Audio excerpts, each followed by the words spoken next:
Dans ce journal, les achats via les réseaux sociaux et sites internet dans l'infoconso de l'UFC. L'infoconsommation de l'UFC Que Choisir de Artois du lundi avec nous Tony Morales, vice-président. Bonjour Tony. Alors quelles sont les premières vérifications avant d'acheter ? Bonjour Michael. Alors il faut d'abord vérifier l'identité du vrai vendeur. Est-ce l'influenceur lui-même par exemple ? Le site internet ? Ai-je accès à des informations claires et facilement accessibles sur l'identité du vendeur ?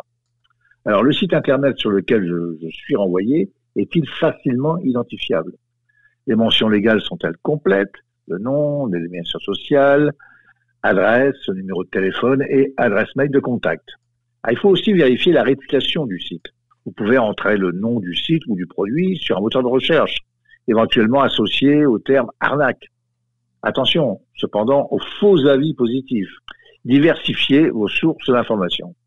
Alors, il faut préférer les sites internet français ou européens.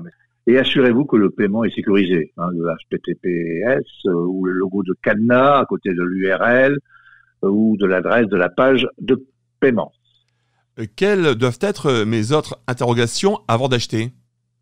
Alors, il faut prendre le temps de comparer pour faire jouer la concurrence. Les mêmes produits peuvent être vendus sur d'autres sites et moins chers. Regardez le prix, mais aussi les caractéristiques du produit, les conditions de vente, les délais de livraison, les éventuels frais supplémentaires. Et soyez critique face aux affirmations et au marketing trop agressif. Offre flash, affaires à saisir immédiatement, compteur des produits encore en stock. En effet, la création d'un sentiment d'urgence peut être synonyme de pratiques commerciales trompeuses. Alors donc, assurez-vous que le produit et sa publicité sont autorisés. Car en effet, certains produits sont interdits à la vente, ou leur promotion est interdite, ou du moins très encadrée, comme le tabac et les cigarettes électroniques, l'alcool, les médicaments, les dispositifs médicaux, les produits financiers risqués, les actifs numériques ou encore les jeux d'argent et de hasard. Tony, comment apprendre à connaître ses droits ?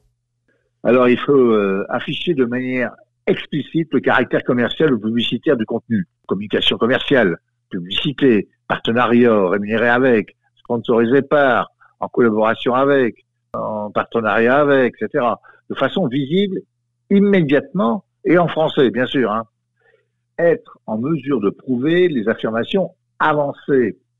Quand vous achetez un produit, un professionnel de l'Union européenne, vous bénéficiez d'un délai de rétractation de 14 jours qui court à compter de la date de la livraison. Vous devez aussi être livré à la date ou dans le délai indiqué lors de la vente, ou à défaut, au plus tard 30 jours après votre commande, et beaucoup de produits électroménagers, de numérique, prêt-à-porter, chaussures bénéficient aussi, et ça c'est en Europe, d'une garantie de conformité de 2 ans. Donc, comment agir en cas de problème ?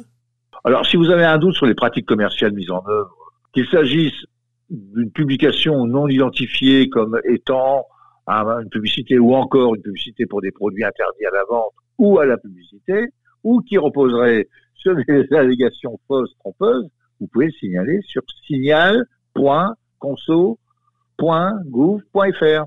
Tony Morales, merci. Je rappelle, vous êtes vice-président à l'UFC Que Choisir de Artois. Plus d'infos aussi sur ce sujet.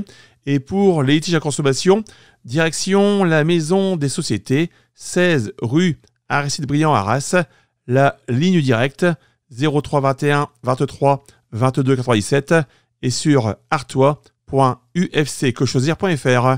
Tout de suite, l'actu du monde.